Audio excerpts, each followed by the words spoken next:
안녕하세요. 왕카이브입니다. 네, 지금은 제주도에 있습니다. 한 몇 박 며칠 좀 힐링을 하고자 제주도에 와서 시간을 보내고 있어요. 오늘은 그 대학원을 진학하는 그 과정에 대해서 좀 이야기를 하는 시간을 가져보려고 합니다. 네.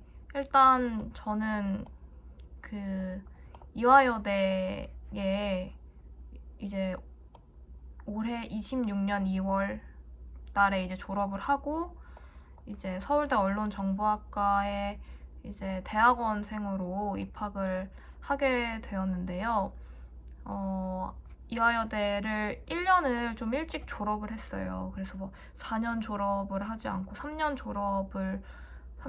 공부를 하고 졸업을 하고 바로 대학원을 들어간 경우인데 저도 대학원을 막 알아보려고 할 때 뭐 궁금한 게 많은데 뭐 어떻게 알아봐야 되는지나 뭐 정보들이 막 그렇게 많지는 않았어서 좀 제 경험을 공유하고자 합니다.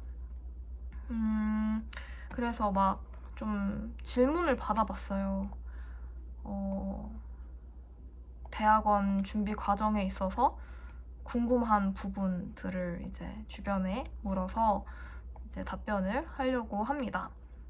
저는 일단 사회과학 대학이에요. 그래서 문과 쪽인 셈이죠. 네. 그리고 커뮤니케이션 미디어 학부랑 언론정보학과는 거의 같은 계열이기 때문에 같은 학과를 이제 거의 진학을 했다라고 생각을 할 수 있을 것 같아요. 그래서 학과에는 뭐 심리학과였는데 대학원은 뭐 언론정보학과를 간 그런 경우는 해당이 안 될 수 있음을 생각을 해주시면 좋을 것 같아요. 대학원 준비 과정인데요. 일단 저는 막연하게 대학원을 가긴 가야 될 것 같다라는 생각을 하긴 했어요. 왜냐면 학부를 이제 그러니까 교대를 졸업을 하고 또 이대를 간 경우인데 그러다 보니까 거의 한 7년 네, 이상을 대학 공부를 하면서 지냈단 말이죠. 근데 그 과정이 힘들었다기보다는 되게 저는 좋았고 새로운 공부를 하는 게 되게 좋았었거든요. 그래서 좀 자연스럽게 계속 뭔가 공부를 하는 직업을 가지면 좋겠다라는 생각을 했었고요.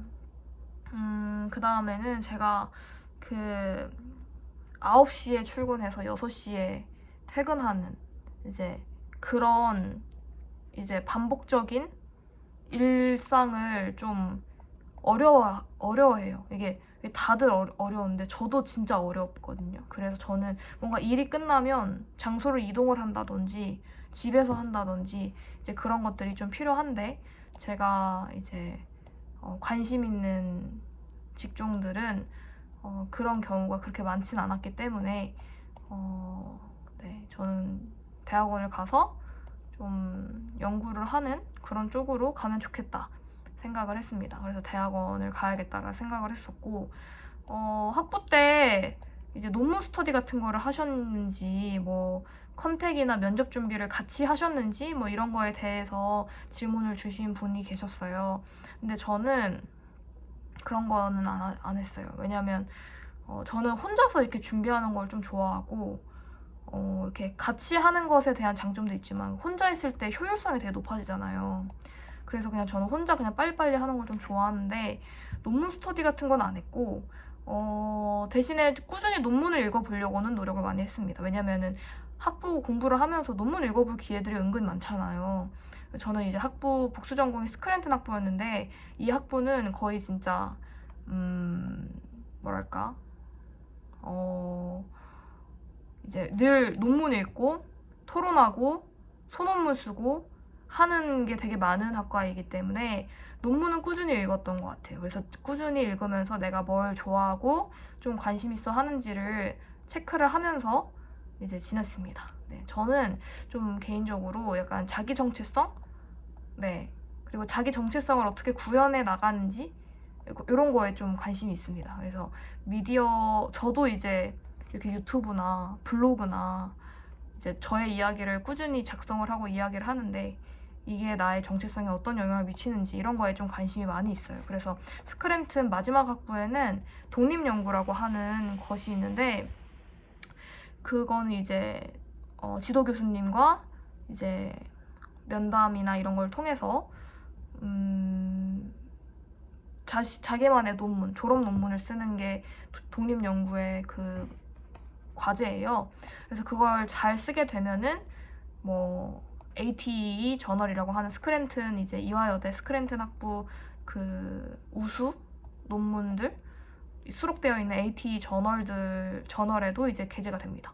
저는 네이버 블로그가 서사 정체성에 미치는 영향 요걸로 이제 26년 2월 말쯤에 ATE 저널에 수록이 될 것 같아요. 그래서 이런 식으로 근데 되게 의미 있는 과정이었던 것 같아요. 이게 분명히 너무 이걸 이제 논문이라고 하기에는 너무 이제 약하지만 그래도 내가 어떤 거를 공부할 때 좀 재미가 있고 내가 어떤 거에 관심이 있는가에 좀 되게 깊게 다가갈 수 있었던 그런 경험이었던 것 같습니다. 그래서 그런 수업들을 통해서 공부를 했었고 저는 논문 스터디나 면접 준비 등을 따로 하진 않았습니다. 네. 다 평소에 이제 준비가 되어 있던 걸로 이제 준비를 했던 것 같아요. 뭐 예를 들면은 언론정보학과 같은 경우에는 그게 있거든요. 이제 면접 보기 직전에 영어 지문을 읽을 시간을 몇 분 주고 이제 교수님 앞에서 면접 볼 때 이제 그거를 먼저 해석하는 그게 일단 가장 먼저 스타트거든요. 이런 거 같은 경우에도 그냥 기본적으로 이제 했던 영어 공부 바탕으로 이제 했고 뭐 단기간에 사실 준비를 한다고 막 되는 일은 아니라고 생각을 하기 때문에 탭스 공부도 마찬가지고 이제 탭스를 봐야 하잖아요. 서울대 대학원 같은 경우에는. 그래서 언론정보학과는 탭스가 뉴탭스 기준으로 386점 이상이어야 되는데 저는 400점대이기 때문에 그런 것도 평소에 이제 영어 공부를 좀 한 거를 바탕으로 이제 시험을 미리 준비를 하고 하면은 좋을 것 같습니다. 네, 저는 사실 네, 그렇습니다. 그 다음에 이제 성적 같은 경우에는 제가 4.3 기준에 4.27 그리고 4.5 기준에 4.48로 이제 졸업을 하는데 공부만 하셨는지 혹은 자격증이나 공모전 대외활동 등을 병행하셨는지 궁금합니다. 이런 질문이 있었어요. 저는 일단 공부만 하진 않았고요. 자격증 준비를 하지는 않고 대외 활동은 되게 열심히 했어요. 제가 이전에 그런 활동들을 기록해 놓은 영상들을 보시면 살짝 아실 수도 있는데 저는 이제 어떤 장학생에 소속이 되어서 이제 장학 활동을 하는 것들도 되게 많이 했고 안 그럼 멘토링을 상당히 많이 했습니다. 사실 그 멘토링을 되게 많이 했어요. 거의 지금까지 한 멘토링이 10개 이상이 될 정도로 멘토링을 꾸준히 했고 그 다음에 삼성 드림클래스 네, 그런 멘토링을 했고 그 다음에 장학생 활동으로는 서울장학재단의 장학생으로 소속이 되거나 한국고등교육재단의 장학생으로 소속이 되어서 대외 활동을 이제 병행을 했습니다. 그리고 또 이제 YP 분들이 이제 교수님들이 후원을 해주시는 그랜드 피스 투어의 장학생으로 선발이 되어서 뭐 도쿄 이제 어떤 로컬 평화라는 큰 주제 안에 도쿄를 이제 탐방하고 오는 네, 그런 활동도 좀 진행을 했어요. 그게 다 1년 동안 사실 졸업하는 그 연도에 진행이 됐던 거기 때문에 사실 진짜 21학점에다가 뭐 그런 대활동 3개에다가 뭐 멘토링이랑 굉장히 많이 병행을 했습니다. 그러면서 대학원 준비도 했었던 거고. 근데 이제 그걸 다 따로따로라고 생각했으면 되게 힘들고 도저히 못하는 일이라고 생각할 수도 있지만 사실 저는 그게 다 연결된다고 생각을 해서 멘토링 같은 경우에는 이제 제가 대학에서 경험한 거나 배운 것들을 이제 전해준다는 그런 마음이었고 그 다음에 로컬 평화나 이런 부분들은 제가 이전에 좀 로컬에 대해 관심이 많은데 그 로컬을 좀 더 확장해서 이제 도쿄에까지 확장해서 이제 여행을 갔던 것이고